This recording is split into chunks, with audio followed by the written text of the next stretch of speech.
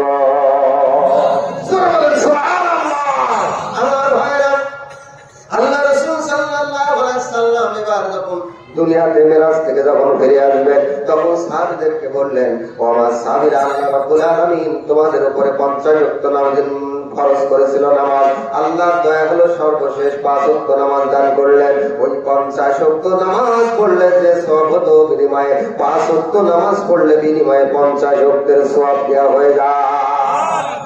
সুবহানাল্লাহ। অনেকে মনে করেন ভাই এরকম ওয়াজিব দরকার, 5 ওয়াক্ত নামাজ পড়লে সওয়াব 50 ওয়াক্ত, ওইব 3 ওয়াক্ত 4 দিন নামাজই লাগবে না। বিষয়টা কি এরকম না, কিন্তু এরকম না হলো অনেকে সেরকম করে ফেলায়। অনেকে আছে শুধু শুক্রবারের নামাজ পড়ে, উনি মনে করে যে শুধু জুমার নামাজ পড়লে আর 1 সপ্তাহ নামাজ লাগবে না, ওই জন্য আর 1 সপ্তাহ নামাজ পড়ে না, এরকম লোক আছে, জোরে বলেন ঠিক কিনা? আমার ভাইরা, এই জন্য তাদের উদ্দেশ্য করতে যায় 5 ওয়াক্ত নামাজ পড়লে যে ফজিলত, যে ফায়দা, যে উপকার, 1 সপ্তাহের গুনাহ, 1 বছরের গুনাহ, সেই পরিমাণ সওয়াব 5 ওয়াক্তের বিনিময়ে 50 ওয়াক্তের সওয়াব তার আমলনামায় দেওয়া হয়। জোরে বলেন সুবহানাল্লাহ। অনুরূপ ভাবে 5 ওয়াক্ত যদি নামাজ তরক করা হয়, 50 ওয়াক্তের গুনাহ তার আমলনামায় দেওয়া হয়। জোরে বলেন আলহামদুলিল্লাহ। তাহলে নামাজ পড়া দরকার না দরকার? জোরে বলেন কয় ওয়াক্ত? কথা কয় না? 5 ওয়াক্ত। জোরে বলেন ঠিক কিনা? এই 5 ওয়াক্ত নামাজ আল্লাহ রাব্বুল আলামিন উম্মতি মুহাম্মদীদের জন্য কিয়ামত পর্যন্ত যত মুসলিম নরনারী আসবে তাদের উপর আল্লাহ ফরজ করেছেন। জোরে বলেন সুবহানাল্লাহ। আর এই নামাজ পড়ার ফায়দা উপকার বললাম, উপকারের কথা বললাম, কিন্তু নামাজ যদি না পড়ে, নামাজ যদি আদায় না করে, কি ধরনের বেকায়দা, কি ধরনের মুসিবত, কি ধরনের শাস্তির কথা আল্লাহ কোরআনে আছে সেটাও জানা দরকার। জোরে বলেন ঠিক কিনা? আমার ভাইরা, আল্লাহ রাব্বুল আলামিন বলেন, ইন্না জাহান্নামা কানাত মিরসাদা লিত্তাগিনা মাআবা লাবিযিনা ফিহা আহকাবা। আল্লাহ রাব্বুল আলামিন বলেন, নিশ্চয় জাহান্নাম একটা ওট পেটে ধরা শিকারী ধরা ঘাটির মতন, সেখানে আল্লাহ নাফরমান বান্দারা যেখানে যাবে যুগের পর যুগ পর্যন্ত সেই জাহান্নামের মধ্যে থাকবে। যারা বলেন নাউযুবিল্লাহ। আহকাব শব্দটি হুকবা শব্দের বহুবচন, অর্থাৎ যুগের পর যুগ পর্যন্ত থাকবে। আমার ভাইরা, সেই জাহান্নামের মধ্যে যারা তাদেরকে থাকবে, যারা 1 ওয়াক্ত নামাজ আদায় না করবে, ছেড়ে দেবে, তার জন্য 80 হুকবাস পরিমাণ জাহান্নামের সাজা ভোগ করতে হবে। যারা বলেন নাউযুবিল্লাহ। তাফসীরে যখন কোরআনে আসছে দুনিয়ার 1000 বছর সমান পরকালের একটা দিন, ওইরকম 1000 বছর সমান একটা পরকালে একটা দিন, ওইরকম দিনে 30 দিনে মাস হবে, 365 দিনে একটা বছর হবে, এরকম বছরে মাস হবে, এরকম বছরের দিন হবে। আমার ভাইরা, যদি কেউ 1 ওয়াক্ত যদি নামাজ ছেড়ে দেয়, বিনিময়ে 2,88,00,000 বছর তাহলে জাহান্নামের আযাব ভোগ করা লাগবে। যারা বলেন নাউযুবিল্লাহ। তাহলে নামাজ পড়া দরকার না দরকার? দরকার কিনা? আমার ভাইরা, এজন্য 2,88,00,000 বছর জাহান্নাম। অথচ যদি কেউ একটা কাবিরা গুনাহ করে, কবিরা গুনাহ করে, তাহলে একটা কবিরার গুনাহ কমসে কম তার জন্য 7,000 বছর জাহান্নাম। বলেন নাউযুবিল্লাহ। একটা মানুষ যদি জীবনে একবার চুরি করে, একটা কবিরা গুনাহ হবে, তার জন্য কমসে কম শাস্তি 7,000 বছর জাহান্নাম। একটা মানুষ যদি জীবনে একবার জিনা ব্যভিচারী করে, তার জন্য 7,000 বছর জাহান্নাম। একটা মানুষ যদি জীবনে চুরি করে, 7,000 বছর জাহান্নাম। একটা মানুষ যদি জীবনে একবার খুন করে, মানুষ খুন করে, একটার জন্য 7,000 বছর জাহান্নাম। একটা মানুষ যদি জীবনে সুদ খায়, তার জন্য 7,000 বছর জাহান্নাম। একটা মানুষ যদি ডাকাতি চিন্তায় আদায় করে তার জন্য 7000 বছর জাহান্নাম। কিন্তু কেউ যদি 1 ওয়াক্ত নামাজ আদায় না করে বিনিময়ে 2,88,00,000 বছর জাহান্নাম। বলেন নাউজুবিল্লাহ। আমি প্রশ্ন করতে চাই, 7000 বছর বেশি সময় না 2,88,00,000 বছর বেশি সময়? নিশ্চয় 2,88,00,000 বেশি সময়। ধরে বলেন ঠিক কিনা? তাই নামাজ না পড়া মানে 2,88,00,000 বছর জাহান্নামের উপযুক্ত হয়ে যাওয়া। এজন্য বলা হচ্ছে নামাজ না পড়া মানে চুরি করার চাইতেও বড় গুনাহ, বড় শাস্তি। নামাজ না পড়া মানে মানুষ খুন করার চাইতে বড় গুনাহ, বড় শাস্তি। নামাজ না পড়া মানে জিনা করার চাইতে বড় গুনাহ, বড় শাস্তি। নামাজ না পড়া মানে সুদ খাওয়ার চাইতে বড় গুনাহ, বড় শাস্তি। নামাজ না পড়া মানে ডাকাতি করার চাইতে বড় গুনাহ, বড় শাস্তি। যারা বলেন ঠিক কিনা? তাহলে নামাজ পড়া দরকার না দরকার? বলেন কয় ওয়াক্ত? 5 ওয়াক্ত। ধরে বলেন ঠিক কিনা? আমার ভাইরা, ইন্না জাহান্নামা লামাউইদুহুম আজমাইন লাহা সাবআতু আবওয়াব। আমার ভাইরা, কোরআনে আল্লাহ রাব্বুল আলামিন জান্নাতের বর্ণনা দিয়েছেন এবং জাহান্নামের বর্ণনা সুন্দরভাবে বিরোধ করে দিয়েছেন। এই জাহান্নামকে আল্লাহ রাব্বুল আলামিন 7টা জাহান্নামের দরজা, 7টা কথা, গেটের কথা 7টা বর্ণনা করেছেন। হযরত আলী রাদিয়াল্লাহু তাআলা থেকে বর্ণিত, তিনি বলেন উপর থেকে নিচ পর্যন্ত স্পেস আকারে জাহান্নামের স্তর হচ্ছে 7টা। এক একটা গেট থেকে আর একটা গেট পর্যন্ত একটা স্তরের নাম। মূলত জাহান্নাম একটা, কিন্তু জাহান্নামের স্তর হচ্ছে 7টা। এই দিক থেকে অনেকে বলে জাহান্নাম 7টা, কিন্তু বলা হয়েছে জাহান্নামের গেট, দরজা হচ্ছে 7টা। এই 7টা গেটের নাম কুরআনুল কারীমের মধ্যে আল্লাহ জানাই দিয়েছেন। সর্বশেষ নিচ থেকে উপর পর্যন্ত যে জাহান্নাম স্পেস আকারে সাজানো হয়েছে সেটি হচ্ছে সর্বশেষ জাহান্নাম। তারপরে লাজা, তারপরে হোতামা, তারপরে সাইদ, তারপরে সাকার, তারপরে জাহাইম, তারপরে হাবিয়া। হাবিয়া হচ্ছে জাহান্নামের শুরু, আর জাহান্নাম তলদেশে সেটা হচ্ছে জাহান্নাম। বলেন নাউজুবিল্লাহ। আমার ভাইরা, এই 7টা স্তরের জাহান্নামের মধ্যে এক এক ধরনের পাপীরা এক এক ধরনের পাপ কাজ করার কারণে 7টা স্তরের মধ্যে যাবে। তার মধ্যে একটা জাহান্নামের নাম আছে, জাহান্নামের নাম আছে সাকার। নাম কি? সাকার। তোর বলেন নাম কি? সাকার। ওমা আত্রাকা ওয়া সাকার। হে নবী, আপনি সাকার কি জানেন নাকি? লা তুবকি ওয়া লা তাদার। আল্লাহ রাব্বুল আলামিন বলেন সেই জাহান্নামটা হচ্ছে এমন, যা যদি একবার কোনো মানুষকে যদি ধরে তার আস্ত রাখবে না এবং তাকে ছেড়ে দেবে না। লা ইয়ামুতু ফিহা ওয়া লা ইয়াহইয়া। সেখানে সে বাঁচবেও না, সেখানে সে মরবেও না। যারা বলেন নাউজুবিল্লাহ। আমার ভাইরা, সেই জাহান্নামের আগুন দিয়ে মানুষদেরকে দগ্ধ করানোর জন্য ব্যবস্থা করা হয়েছে। মুসলিম শরীফের মধ্যে আসছে দুনিয়ার আগুনের চাইতে জাহান্নামের আগুনের তাপ তেজ হচ্ছে 70 গুণ বেশি। যারা বলেন কয় গুণ? 70 গুণ তাপ বেশি এই জাহান্নামের আগুন। এই তাপটা কেমন ভাবে আল্লাহ করালেন, তার ধরন আকৃতি কেমন হলো? জাহান্নামের আগুন দিয়ে আগুনকে পোড়ানো হলো। 1000 বছর ধরে আগুন দিয়ে আগুন পোড়ানো হলো, যাতে আগুনের তাপ বেশি হয়। পুড়তে পুড়তে 1000 বছর পুড়তে পুড়তে আগুনের রং হয়ে গেল সাদা রং। জোরে বলেন কি রং? সাদা রং। তারপরে আর 1000 বছর পর্যন্ত আগুন দিয়ে আগুন পোড়ানো হলো, আগুনের রং হয়ে গেল লাল রং।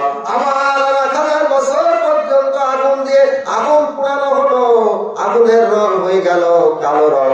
এভাবে 3000 বছর ধরে জ্বালানোর পরে আগুনের রং হয়ে গেল কালো রং। এজন্য আগুনের মধ্যে যদি কিছু পুড়ে যায় সেটা পুড়ার পর কালো কয়লার রং হয়ে যায়। ধরে বলেন ঠিক কিনা? আমার নবীজি বলেন এজন্য যখন জাহান্নামের মধ্যে জাহান্নামীদেরকে যখন ফেলে দেওয়া হবে, বিভৎস চেহারা হয়ে যাবে, পুড়তে পুড়তে তাদের রং কালো কয়লার মতন হয়ে যাবে। বলেন নাউজুবিল্লাহ। আমার ভাইরা, এই 3000 বছর ধরে জ্বালানো আগুনের মধ্যে ফেলা হবে। জাহান হাবিয়া দোজখের উপর থেকে যখন ফেলে দেওয়া হবে, পুড়তে পুড়তে পুড়তে পুড়তে পুড়তে পুড়তে সাকার দোজখের মধ্যে যাবে। এই জাহান্নামের গভীর তলদেশটা বর্ণনা করতে গিয়ে আল্লাহ রাসূল সাল্লাল্লাহু আলাইহি সাল্লাম বলেন, একদিন মসজিদে নববীর মধ্যে আল্লাহ রাসূল সাল্লাল্লাহু আলাইহি সাল্লাম খুতবা দিতেছিলেন, কোরআন হাদিস থেকে দর্শ দিচ্ছেন। এমন সময় একটা বিকট আওয়াজ শুনতে পেলেন, ভয়ঙ্কর আওয়াজ শুনতে পেলেন। সাহাবীরা চিন্তিত এবং ভীত সন্তুষ্ট হলেন। আল্লাহর নবী জিজ্ঞাসা করলেন, ও সাহাবীরা, এটা কিসের শব্দ, তোমরা কি জানো? সাহাবীরা বলেন, আল্লাহ এবং আল্লাহ রাসূল ভালো জানেন। আল্লাহ রাসূল সাল্লাল্লাহু আলাইহি সাল্লাম বললেন, ও আমার সাহাবীরা, শুনে রাখো, এই শব্দ শব্দটা কিসের শব্দ? আজ থেকে 70 বছর পূর্বে আল্লাহ রাব্বুল আলামিন তার ফেরেশতাদেরকে অর্ডার দিয়েছিলেন ওই জাহান্নামের উপর থেকে একটা বড় মস্ত বড় ভারী পাথর ফেলে দিতে। ওই ফেরেশতারা কি করেছিল? জাহান্নামের উপর থেকে একটা মস্ত বড় ভারী পাথর ফেলে দিয়েছিল। সেই পাথরটা উপর থেকে পড়তে পড়তে পড়তে পড়তে পড়তে জাহান্নামের নিম্ন তলদেশে যায় ঠেকেতে 70 বছর পর্যন্ত লেগে গিয়েছিল। ধরে বলেন নাউযুবিল্লাহ। তাহলে সেই জাহান্নামের গভীরতা কেমন একটু অনুমানের বিষয় ধরে বলেন, ঠিক কিনা?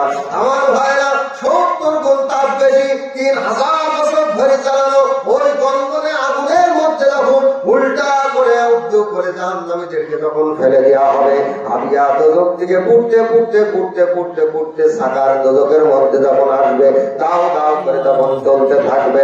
আল্লাহ রাব্বুল আলামিন কোরআনে বলেন, কুল্লামা নাফিজাত জুলুদুহুম বাদদালনাহুম জুলুদান গায়রাহা। তাদের গায়ের চামড়া পড়ে যাবে, আবার নতুন চামড়া তৈরি করে দেওয়া হবে, আবার জাহান্নামের আগুনে পুড়ে যাবে, আবার নতুন চামড়া তৈরি করে দেওয়া হবে, এভাবে বারবার করে জ্বালানো হবে। ইমাম হাসান বসরি রাহমাতুল্লাহ আলাইহি বলেন, জাহান্নামীদেরকে জাহান্নামের মধ্যে দৈনিক 1000 বার করে আগুন দিয়ে পোড়ানো হবে, আর 1000 বার করে তাদের চামড়া পরিবর্তন করা হবে। চিৎকার দিয়ে বলবে, বাঁচাও বাঁচাও বাঁচাও বাঁচাও। কেউ বাঁচাবে না, কেউ সাহায্য করবে না। এরকম আগুনের মধ্যে পড়তে পড়তে আত্মনাদ যখন চিৎকার করবে, এই জাহান্নামীদের চিৎকারের আওয়াজ জান্নাতীরা জান্নাতের মধ্যে তারা শুনতে পাবে, আর জান্নাতীদেরকে দেখানো হবে। তখন তারা ইয়াতাসাআলুন, তখন তাদেরকে জিজ্ঞাসা করবে, ওই অপরাধীদেরকে জাহান্নামীদেরকে জিজ্ঞাসা করবে, মা সালাকাকুম ফি সাকার, কেন তোমরা এই সাকার নামক জাহান্নামের মধ্যে আসলে? কঠিন জাহান্নাম, দাও দাও করে চলে ওঠা এই আগুনের মধ্যে কেন আসলে? আরো তো জাহান্নামের স্তর আছে, জাহান্নাম, লাজা, হুতামা, সাইর, সাকার, জাহিম, হাবিয়া, আরো 6টা স্তর আছে। সেই 6টা স্তরের মধ্যে তোমাদেরকে না ফেলে কেন সাকার নামক জাহান্নামের মধ্যে তোমরা কেন আসলে?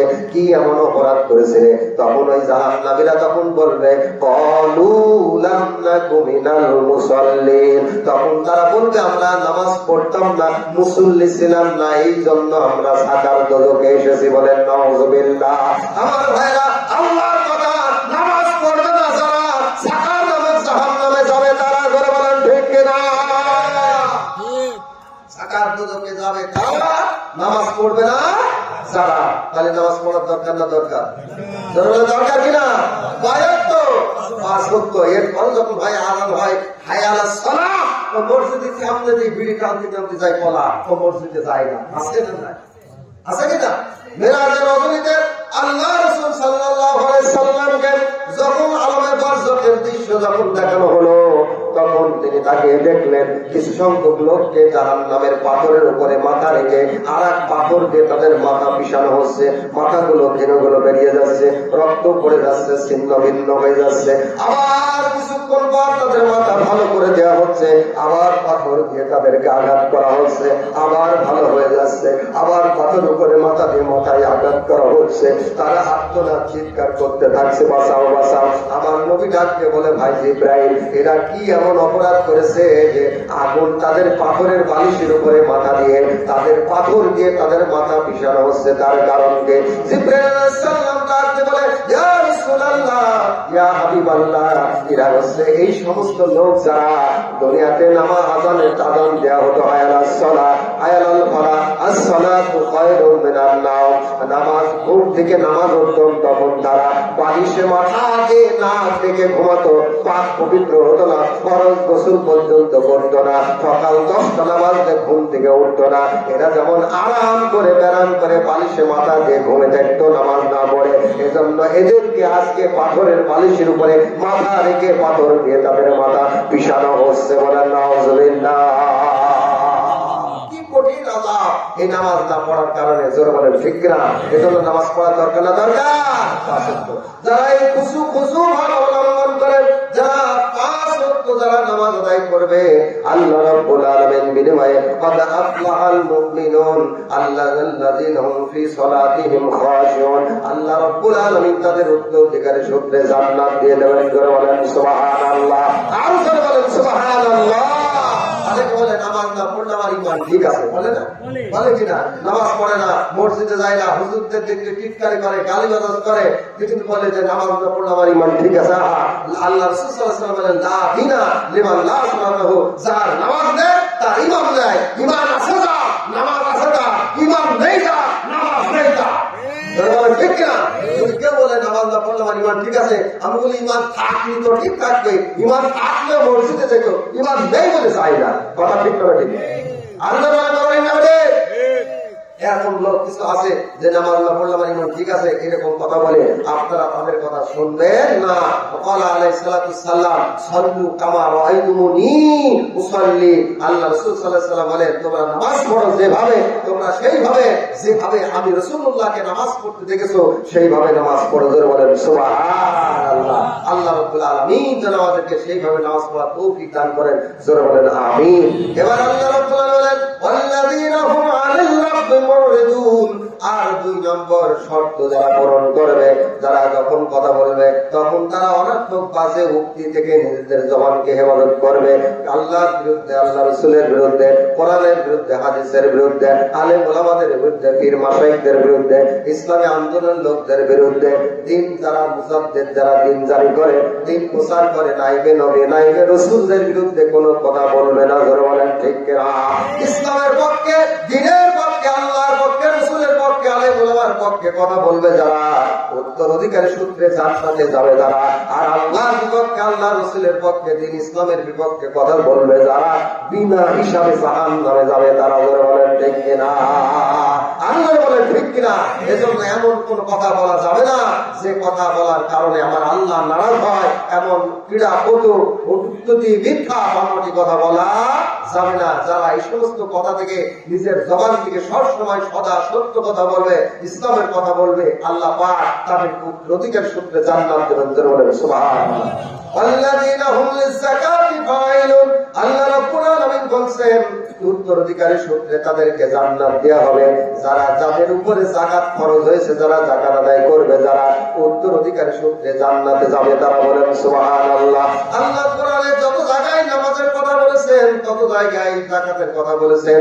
আকিমুস সালাত ওয়া আতুজ যাকাত, নামাজ কায়েম করো, যাকাত আদায় করো। জোরে বলেন ঠিক কিনা? এখন এই যাকাতটা দেবে কিনা আমার ভাইরা বুঝতে হবে।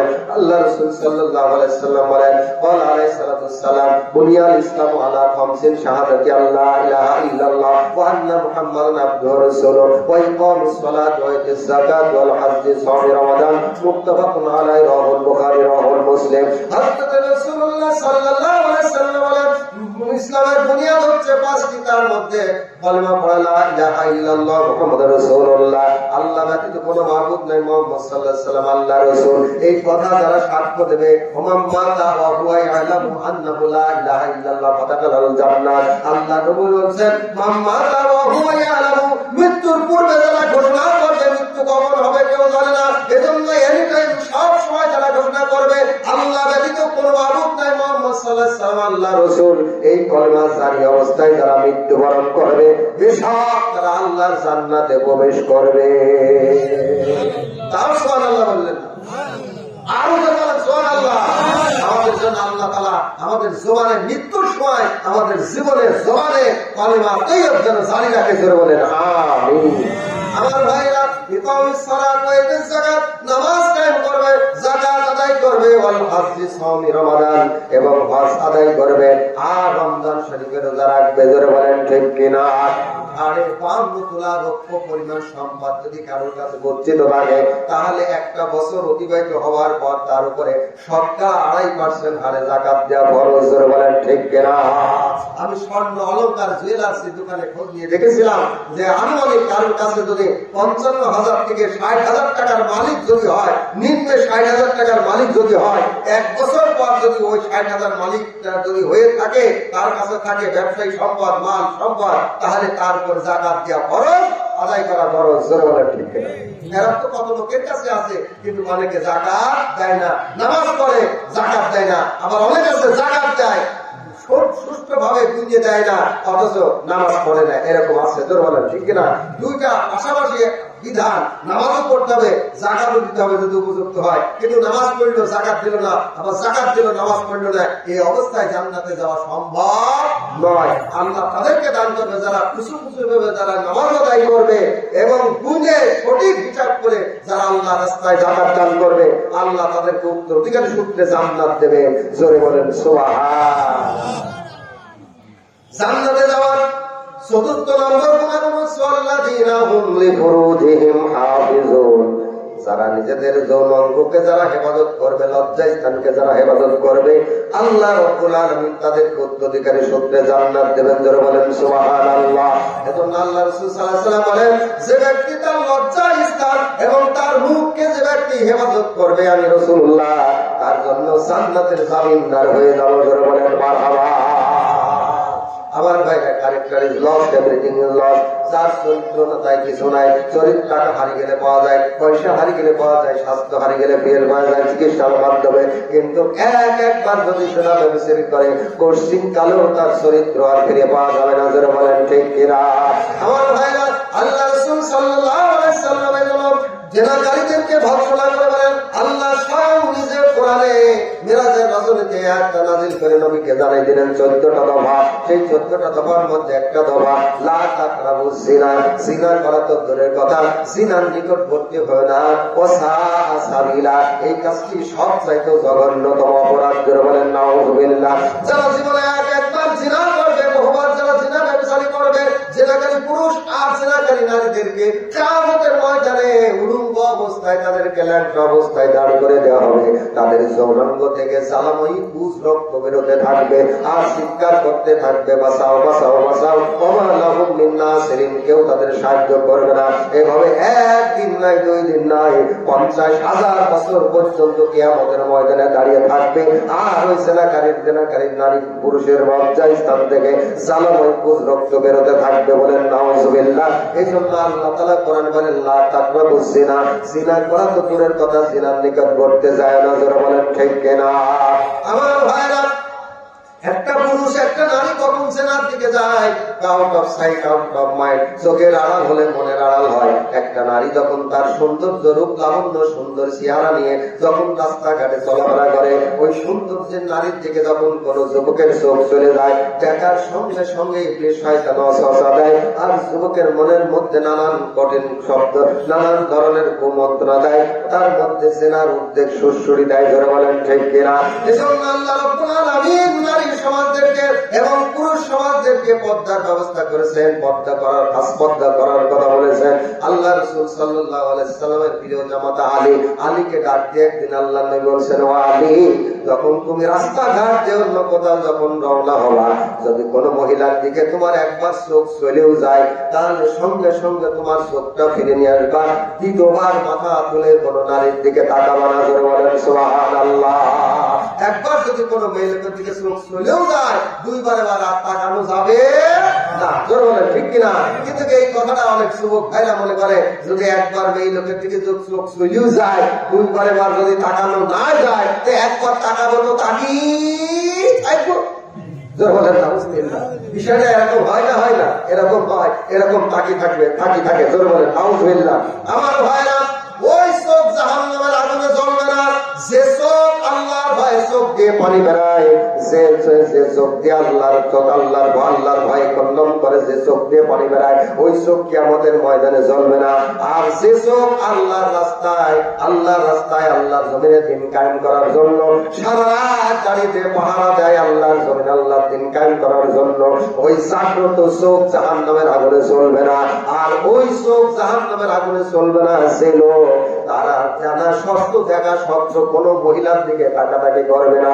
কোন মহিলার দিকে, যে পুরুষরা মহিলার দিকে তাকাতাকি করবে না, যে মহিলারা পুরুষের দিকে তাকাতাকি করবে না, সেই চোখকে জাহান্নামের আগুন কোনদিন পোড়াতে পারবে না। জোরে বলেন সুবহানাল্লাহ।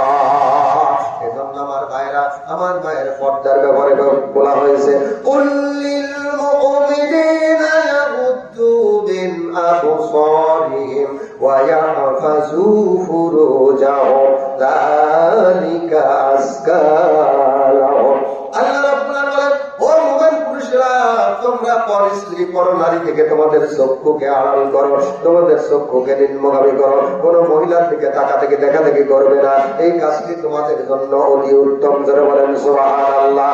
আমার ভাইরা, আমার মায়েরা, যদি বলে যদি কোনো পুরুষ যদি কোনো মহিলার দিকে, মেয়ে লোকের দিকে যদি তাকা থেকে দেখা দেখি করতে না পারে, তাহলে কোন মহিলারা কি কোনো পুরুষের দিকে তাকা থেকে দেখা দেখি করতে পারবে? পারবে নাকি? পারবে না। তার কারণ হচ্ছে আল্লাহ রাসূল সাল্লাল্লাহু আলাইহি ওয়াসাল্লাম তার স্ত্রীদেরকে নিয়ে পাশে নিয়ে কোরআন হাদিস থেকে কথা বলতেছেন। ডান দিকে হযরত আয়েশা সিদ্দিকা রাদিয়াল্লাহু তাআলা আনহা, বাম দিকে হযরত হাফসা রাদিয়াল্লাহু তাআলা আনহা, দুইজন স্ত্রীর সাথে নিয়ে কথা বলতেছেন।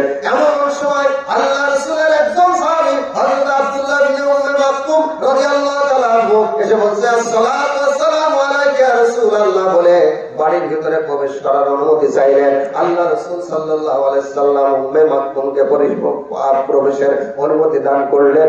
আর সঙ্গে সঙ্গে আয়েশাকে বলছেন, হাফসাকে বলছেন, আয়েশা, এখানে আব্দুল্লাহ ইবনে উম্মে মাকতুম পুরুষ মানুষ আসতেছে, তোমাদের এখানে থাকা আর দরকার নাই, ঘরের মধ্যে অন্তর্মহলে চলে যাও, পর্দা করো। বলেন সুবহানাল্লাহ।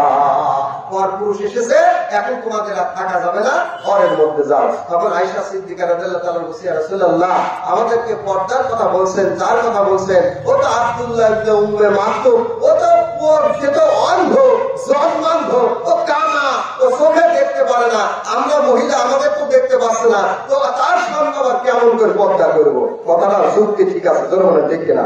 আয়েশা সিদ্দিকা রাদিয়াল্লাহু তাআলা আনহা এই কথাটা বলছেন যে এখানে আমরা আছি, সে তো আমাদের দেখতে পাচ্ছে না, এখানে আবার পর্দা কিভাবে করবো? আমার দেখেন আল্লাহ রাসূলের কথা, যেখানে পরপুরুষ থাকবে সেখানে মহিলা যাতে বেপর্দা না হয়, নবীজি বলছে বাড়ির মধ্যে চলে যাও। এজন্য বাড়িতে কোনো যদি মেহমান আসে, তাহলে মহিলা মেহমান এসে তার গেট খুলবে, তার আপ্যায়ন করবে, তাকে খাদ্য খাবার পরিবেশন করবে। আর যদি পুরুষ আসে, তাহলে পুরুষ এসে গেট খুলবে, বাড়ির মধ্যে প্রবেশ করবে এবং পুরুষ লোককে তাকে মেহমানদারি করবে, পুরুষদেরকে। জোরে বলেন ঠিক কিনা? কিন্তু এখন দেখা যায় যদি পুরুষ মানুষ আসে, যদি ইয়াং ছেলে যদি আসে, তো বাড়ির দেখা যাচ্ছে ইয়াং লেডি যদি থাকে, গার্লস যদি থাকে, তখন মায়েরা মনে করে যে আমার মেয়ে বিয়ে বিবাহ পর্যন্ত যুবকরা এসেছে, নাস্তা দিয়া শুরু করে দেয়। জোরে বলেন ঠিক কিনা? তখন যুবকের সামনে যখন যুবতী যে দিতে যায় নাস্তা, তখন প্রেম করে সস্তা। এক পর্যায়ে দেখা যাচ্ছে ওই পাড়ার ইসলাম, এই পাড়ার শান্তিকে বের হিসে দিয়েছে, বোনটা উঠে গেছে। জোরে বলেন ঠিক কিনা? এরকম হয় না? হয় কিনা? এজন্য পুরুষ মানুষের নাস্তার ব্যবস্থা করবে, মহিলা মানুষ মহিলাদের নাস্তার ব্যবস্থা করবে। জোরে বলেন ঠিক কিনা?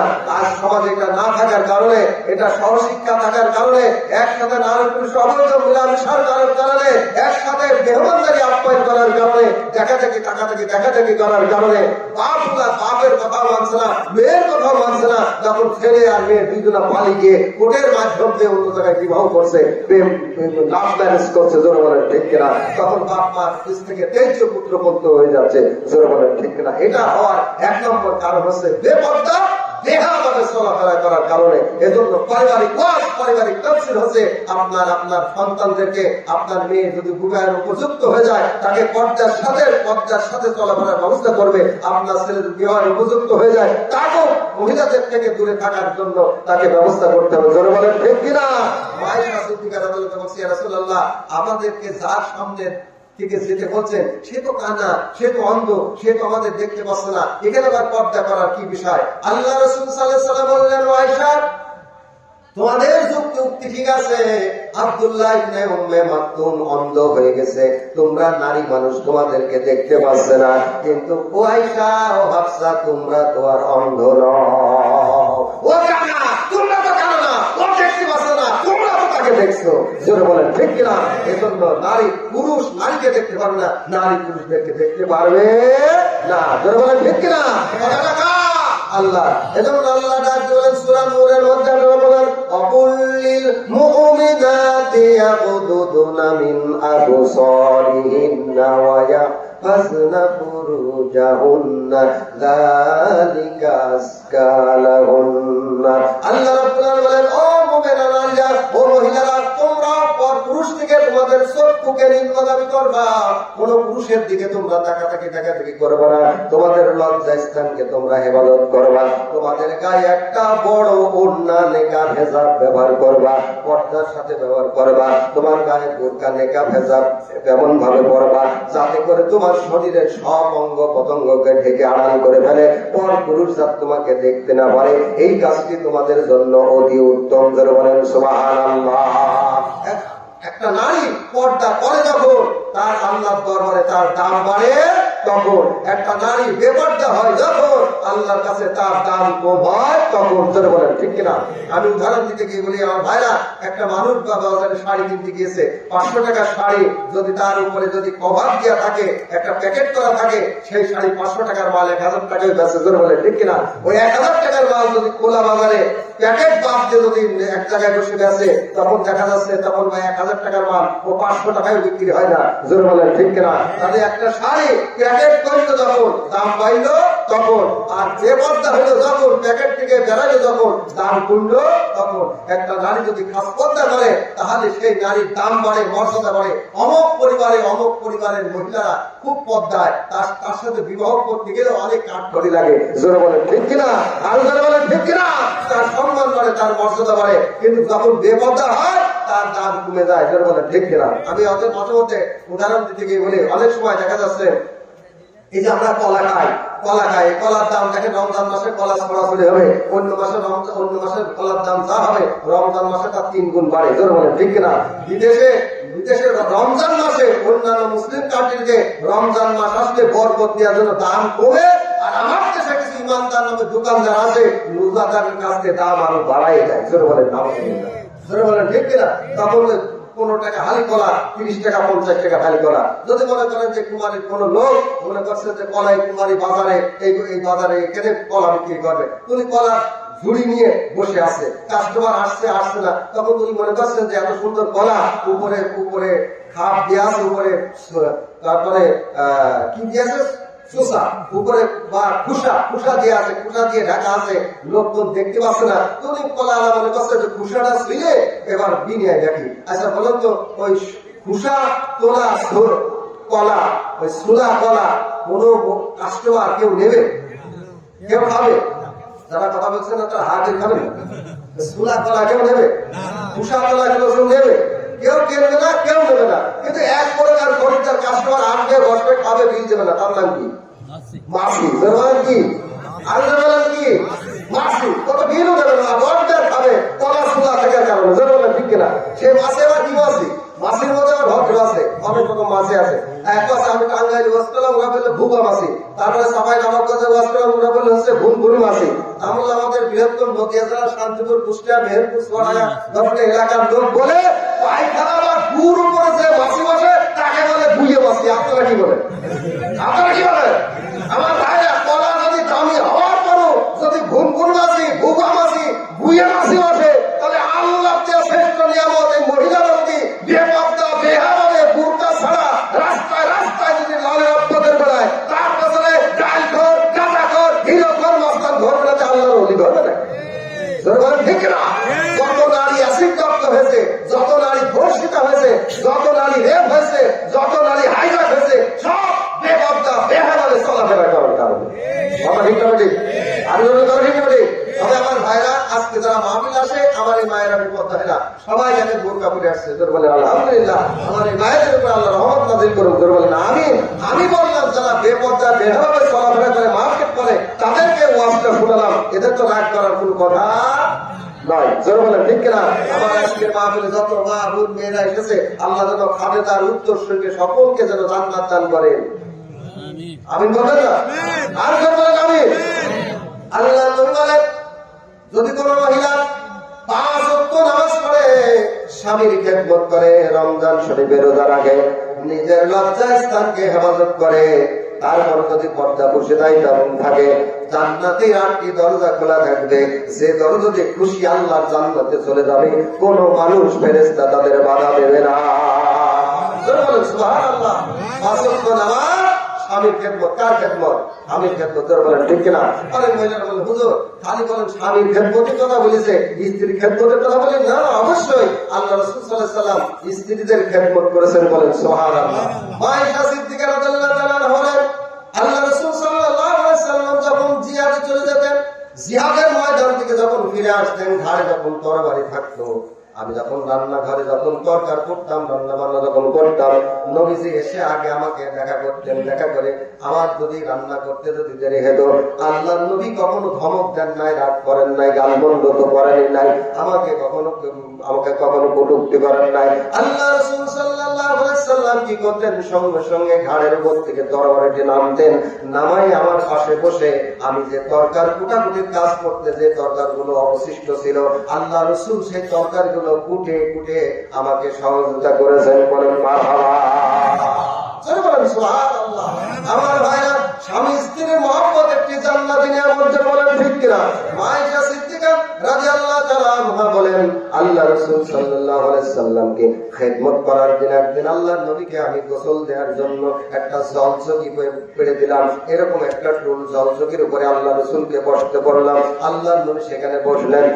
বসার পর সঙ্গে সঙ্গে নবীর মাথার উপরে পানি ঢেললাম, ঘটি দিয়ে পানি দিয়ে মাথার উপরে পানি ঢেলতে লাগলাম। আল্লাহ রাসূলের গা পরিষ্কার করে দিতে লাগলাম। যখন আল্লাহ নবীর মাথা মুবারক থেকে পা মুবারকে পানি যখন সু সু করে শোধ হয়ে যেতে লাগলো, তখন আল্লাহ রাসূল দেখলেন পানির মধ্যে লাল রং রক্তের মধ্যে কি ভেসে যায়। আল্লাহ রাসূল ডাকতে বলে আয়েশা, প্রথম দেখলাম পানি যখন চলে যায় পানি সাদা রং ছিল, আর এখন দেখছি রক্তে লাল হয়ে গেছে। পানির রং লাল হলো কেমন করে? আয়েশা সিদ্দিকা বলে রাসূলুল্লাহ ইয়া হাবিবাল্লাহ, ওটা হচ্ছে আমার পায়ের রক্ত। আপনি যখন জলচকের উপরে যখন বসতে গিয়েছিলেন, আমার অসতর্ক অবস্থা আমার পায়ের একটা আঙ্গুল ওই জলচকের পায়ের নিচে পড়েছিল, আর ঠাস করে আঙ্গুলটা ফেটে গিয়েছিল, ফেটে রক্ত বেরিয়েছিল।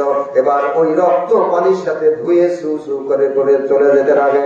আল্লাহ রাসূল সাল্লাল্লাহু আলাইহি সাল্লাম শোনার সঙ্গে সঙ্গে জলচকের উপর থেকে নামলেন। নামার পরে আয়েশা সিদ্দিকা রাদিয়াল্লাহু তাআলা আনহার যে পাটা ফেটেছিল, রক্ত বেরিয়েছিল, ওই পাটা সঙ্গে সঙ্গে মুছে দিয়ে নিজের মুখ মুবারকের ভিতর থেকে শাহাদাত আঙ্গুল দিয়ে একটুখানি থুতু মুবারক বের করে দিয়ে বিসমিল্লাহ বিসমিল্লাহির রহমানির রহিম বলে ওই আঙ্গুল ফাটার কাছে যখন লাগাই দিলেন, সঙ্গে সঙ্গে রক্ত বন্ধ হয়ে গেল, আঙ্গুল ফাটা সেরে গেল।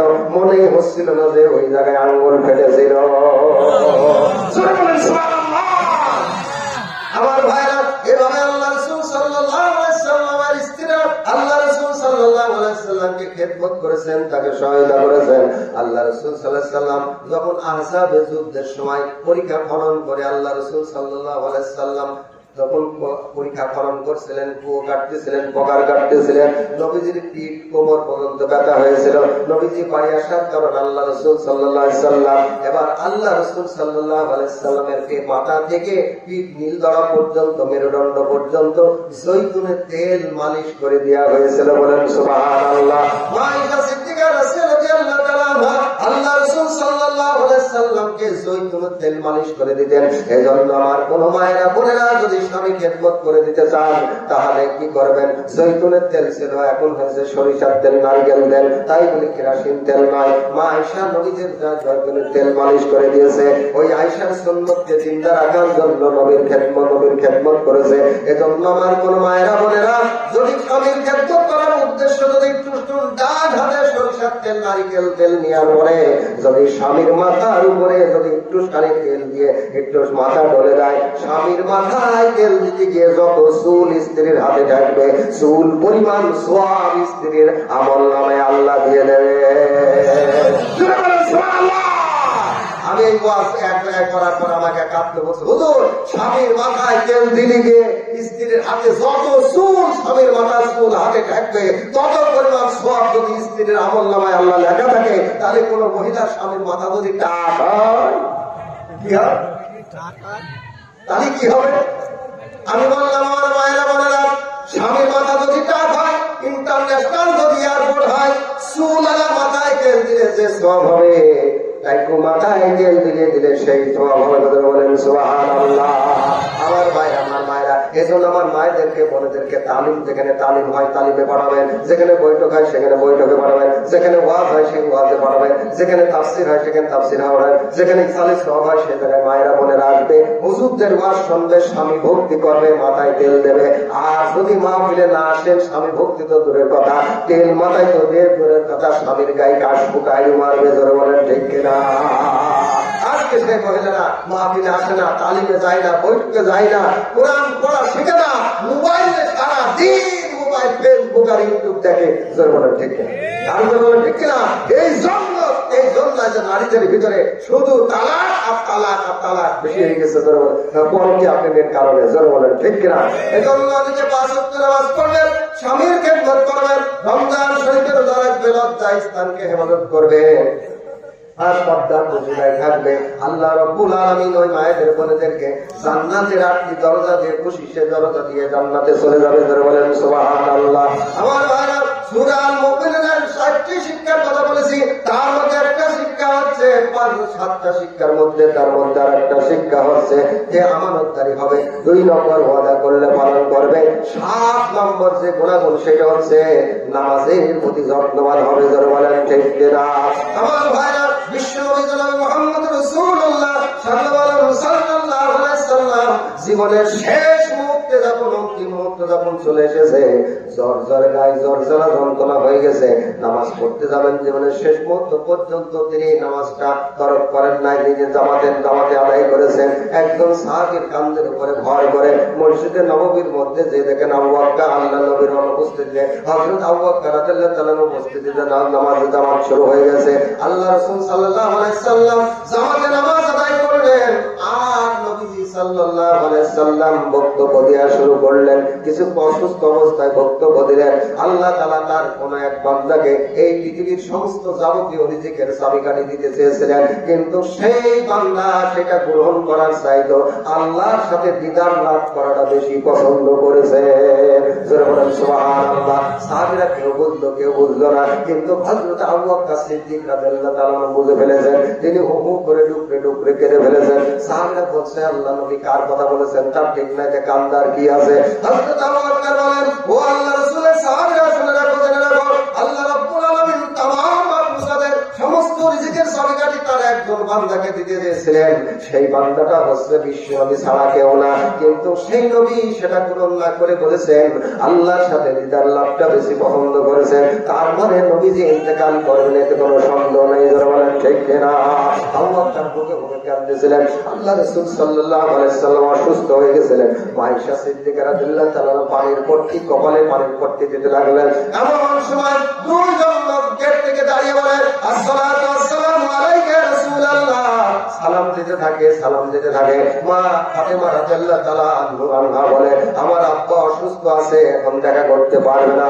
আবার সালাম দেয়, আবার কথা বলে, আবার সালাম দেয়। এবার জিবরাইল আলাইহিস সালামের 2 জন লোকের মধ্যে একজন লোকের সালামের কথা আল্লাহ রাসূলের কানে যখন পৌঁছে গিয়েছে, আল্লাহর নবী বলেন, মা ফাতেমা দেখো তো কে আমাকে ডাকতেছে। ফাতেমা বলে, আব্বা এমন দেখে 2 জন লোক এসেছে।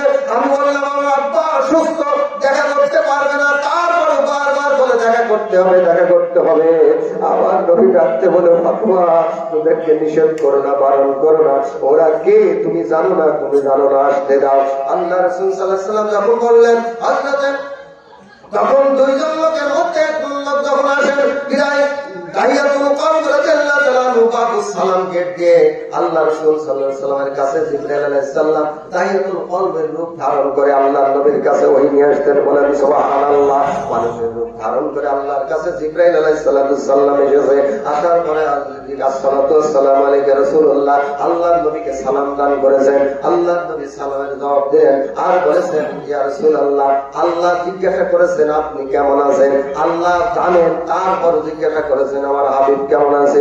আল্লাহর নবী বললেন, আমি আল্লাহর প্রশ্নের জবাবে আল্লাহ রাসূল বললেন, আলহামদুলিল্লাহ, আল্লাহ শুকর আদায় করলেন আর বললেন আমার গায়ে যার জ্বলা যন্ত্রণা কষ্ট হতেছে। আল্লাহর নাম বললেন ভাই জিবরাইল, এতদিন তুমি আমার কাছে এসেছো একবার না দুইবার না, অন্যান্য নবীদের কাছে জিবরাইল আলাইহিস সালাম 24 বার করে এক এক নবীর কাছে গিয়েছিলেন, কিন্তু আল্লাহর নবীর কাছে জিবরাইল আলাইহিস সালাম আল্লাহর নবী মৃত্যুর আগ পর্যন্ত একবার না দুইবার না 24,000 বার আমার নবীর কাছে এসেছিলেন। সুবহানাল্লাহ।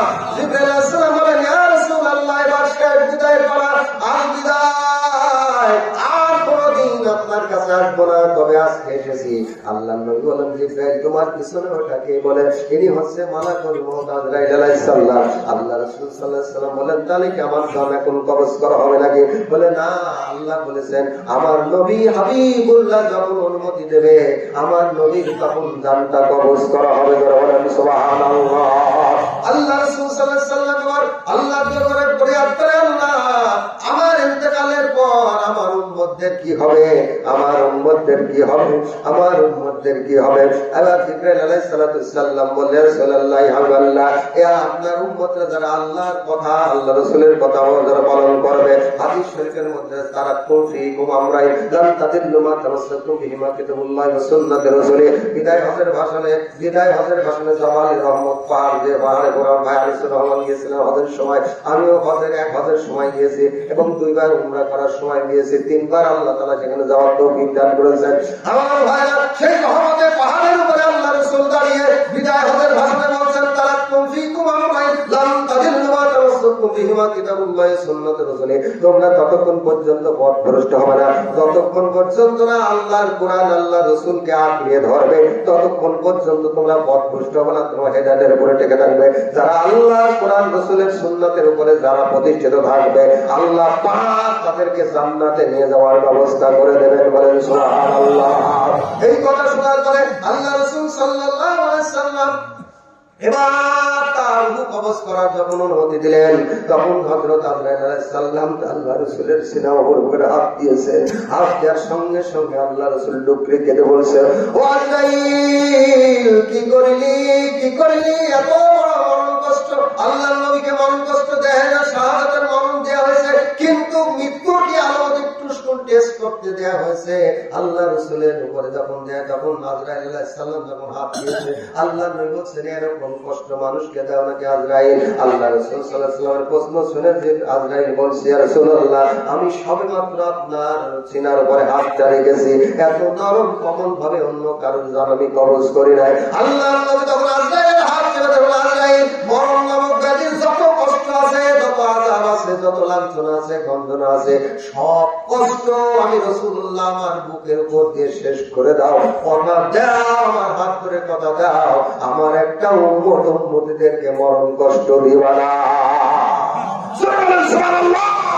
আমার ভাইয়ের জন্য যারা নামাজ পড়া অবস্থায় যারা মৃত্যুবরণ করবে, কোরআন পড়া অবস্থায় যারা মৃত্যুবরণ করবে, রমজানের রোজা রাখা অবস্থায় যারা মৃত্যুবরণ করবে, জিকির করা অবস্থায় যারা মৃত্যুবরণ করবে, জিহাদের ময়দানে যারা আন্দোলন করা অবস্থায় যারা মৃত্যুবরণ করবে, তাদের শহীদ মৃত্যু হবে। পিঁপড়া কাটার চাইতে কম যন্ত্রণা তাদেরকে দেওয়া হবে। বলেন সুবহানাল্লাহ। আমার ভাইরা, শেষ মুহূর্তে আল্লাহ রাসূল সাল্লাল্লাহু আলাইহি ওয়াসাল্লাম নিজের দিকের কথা বলেন নাই, নিজের সন্তান সন্ততির কথা বলেন নাই, মানুষের কোন দেশের কথা বলেন নাই, শুধু বলেছেন আসসালাত আসসালাত আসসালাত ওয়া মা মালাকাত আইমানুকুম। নামাজ নামাজ নামাজ নামাজ। আমার অধীনস্থদের কি হবে? বলেন ঠিক কিনা? মৃত্যুর আগ পর্যন্ত যে কথাটা আমার নবী বলেছেন সেটা হচ্ছে নামাজের কথা। আর সূরা মুমিনের প্রথম যে কথাটা বলেছেন সেটাও নামাজের কথা। এই 7-10 আয়াতের শেষ কথা যে কথা সেটা বলেছেন নামাজের কথা। এই জন্য 5 ওয়াক্ত নামাজ পড়া সকলের জন্য ইমানি দায়িত্ব। বলেন ঠিক কিনা? আল্লাহ রাসূল সাল্লাল্লাহু আলাইহি সাল্লামকে যখন তার ইন্তেকাল শাহাদাত বরণ যখন হয়ে গেল, তখন তাকে গোসল দেয়া হয়ে গেল। গোসল দিয়ে রাখার পরে যখন তাকে রওজা মুবারকে যখন নিয়ে যাওয়া হলো, কবরের মধ্যে যখন নামেছে, আবু বকর সিদ্দিক রাদিয়াল্লাহু আনহু আলী রাদিয়াল্লাহু আনহু চতুর্দিকে দাঁড়িয়ে আছে। ভিতরে রাখার পর হযরত ফুযাইল রাদিয়াল্লাহু তাআলা আবু বকরকে ডাক দিয়ে বলে, আবু বকর, আর জীবনে আল্লাহ রাসূলের চেহারা মোবারক দেখতে পাবো না। ওই নূরানি চেহারাটা একটা বার আমাদেরকে দেখার জন্য কাপড়টা সরাই দাও। আমার ভাইরা, তখন হযরত আবু বকর রাদিয়াল্লাহু তাআলা কি করেন? আল্লাহ রাসূল সাল্লাল্লাহু আলাইহি সাল্লামের মাথা আসনটা যখন সরাই দিলেন, হযরত খুজাইল রাদিয়াল্লাহু তাআলা আনহু বলেন, আমি স্পষ্ট দেখতে পেলাম, স্পষ্ট শুনতে পেলাম আল্লাহর নবীর মুখটা নড়ছে, ঠোঁটটা নড়ছে, আর ঠোঁট দিয়ে আল্লাহর নবী বলতেছেন, ইয়া উম্মতি ইয়া হাবলি ইয়া উম্মতি ইয়া উম্মতি। আমার ভাইরা, সমস্ত নবীরা কিয়ামতের ময়দানে নিজের ব্যস্ত থাকে, আর কিয়ামতের ময়দানে আমার রাসূলুল্লাহ, আমার হাবিবুল্লাহ যখন তিনি বলবেন, রব্বি হাবলি উম্মতি, আমার উম্মত কি হবে, আমার উম্মত কি হবে, যারা বলেন ঠিক কিনা। আমার ভাইরা, সেই আল্লাহ রাসূলকে মহব্বত করার জন্য, সেই নবীকে জানার জন্য, সেই ইসলামকে জানার জন্য, সেই দ্বীনকে জানার জন্য আলেম ওলামা পীর মাশায়েখদের শরণাপন্ন হতে হবে, যারা বলেন ঠিক কিনা। আমার ভাইরা, এই জন্য বলা হয়, যারা এই যে কোরআন শরীফ বলা হয়, কোরআনের শরীফ শব্দটা বলা হয়নি কোরআন শরীফ, কোরআনুল কারীম, কোরআনুল মাজিদ, কোরআনুল হাকিম, শরীফ বলা হয়েছে, কোরআনের মর্যাদা দান করা হয়েছে। শরীফ মানে ভদ্র, শরীফ মানে সম্মানিত, জোরে বলেন ঠিক কিনা। অর্থাৎ যারা কোরআনের কাছে আসবে তারা সম্মানিত হয়ে যাবে। এই জন্য নাম করে বলা হয়েছে কাবা শরীফ। কাবার কাছে গেলে মানুষ সম্মানিত, কাবারটা সম্মানিত, কাবা শরীফ, মদিনা শরীফ, রওজা শরীফ। এজন্য বলা হয়েছে যারা দ্বীন জানে না, ইসলাম জানে না, কোরআন জানে না, হাদিস জানে না, এরকম অজ্ঞ লোক যখন পীর মাশায়েখের কাছে যায়, তখন পীর মাশায়েখের কাছে বায়াত হওয়ার পরে তারা দ্বীনদার, ঈমানদার, ভালো মানুষ হয়। এই জন্য তাদের দরবার যখন যায়, সেই সমস্ত ভালো দরবার হচ্ছে ফুরফুরা শরীফ। আমার ভাইরা, আমার ভাইজান মাওলানা আনিসুর রহমান আপনাদের বলেছেন, বলার কথাটা আমি বলছি, আমি তিনটা বিষয়ের উপরে মাস্টার ডিগ্রি, জেনারেল হাফিজ কলেজ থেকে ডিগ্রি পাস করার পর কুষ্টিয়া দমকল কলেজ ইসলামিক স্টাডিজের মাস্টার, আল কোরআনের উপর, তাফসীরুল কোরআনের উপরে কামেল পাস, হাদিসের উপর কামেল পাস, তারপরও শরীয়তের আলেম, শরীয়তের ইলম অর্জন করেছি, শরীয়তের আলেম হয়েছি, কিন্তু বাতিনে আলেম না হওয়ার কারণে, বাতিনে ইলম মারিফতে আলেম দেওয়ার জন্য আমি কাজকে ফুরফুরা দরবার শরীফে গিয়েছিলাম বলে বলি, আমাদের সহবতে থাকার কারণে। কারণ শিক্ষক গুরুজনদের কাছ থেকে, টিচারদের কাছ থেকে, মুআল্লিমদের কাছ থেকে শরীয়তের ইলম শিখা হয়, আর ওলি আউলিয়াদের কাছ থেকে বাতিনে ইলম মারিফতে ইলম চিন্তা হয়। জোরে বলেন সুবহানাল্লাহ। কাশফুল কবর, ইলমে তাসাউফ তাদের মধ্যে চিন্তা হয়। এটা নেওয়ার জন্য শরণাপন্ন হতে হবে। আল্লাহ রাব্বুল আলামিন আমাদের সেই তৌফিক দান করেন, বলেন আমিন। সেইভাবে আজকে 79তম ইসালে সওয়াব মরহুম সেলিমউদ্দিন পীর সাহেব রহমতুল্লাহ আলাইহি, তিনি দিনের দাওয়াত দিয়ে প্রচার করে মানুষকে দিনদার, ঈমানদার, মুত্তাকি, পরেজগার হওয়ার জন্য রাস্তা বলে দিয়েছেন, দেখে দিয়েছেন। এই কোরআন হাদিসের দাওয়াত তিনি দিয়েছেন। সেইভাবে আমার শ্রদ্ধা মাওলানা চাচা হাজী সৈয়দ সিরাজুল ইসলাম চিশতি, উনিও এই দিনের দাওয়াত, কোরআন হাদিসের দাওয়াত যাতে মানুষের পৌঁছে দেন, এইভাবে 79তম তার দাদা, তার পিতা থেকে শুরু করে এই পর্যন্ত এই মাহফিল চলে আসছে। আমরা দোয়া করি কিয়ামত পর্যন্ত এ জায়গায় এই দিনের দাওয়াত হিসাবে এই সিলসিলা এই জারি থাকে, এই মাহফিল যেন প্রতিষ্ঠিত থাকে, আর সারা পৃথিবীতে যাতে এই দিনের দাওয়াত প্রতিষ্ঠিত থাকে। আল্লাহ রাব্বুল আলামিন সেই তৌফিক দান করেন, বলেন আমিন। যা কিছু বলেছি, যা কিছু শুনেছি, নিজে সহ আমরা সকলে আমল করে জিন্দা হতে পারি, ফায়দামন্দ হতে পারি। আল্লাহ পাক সেই তৌফিক দান করেন, বলেন আমিন। ওয়া আখিরু দাওয়ানা আলহামদুলিল্লাহি রাব্বিল আলামিন। আসসালামু আলাইকুম ওয়া রাহমাতুল্লাহি।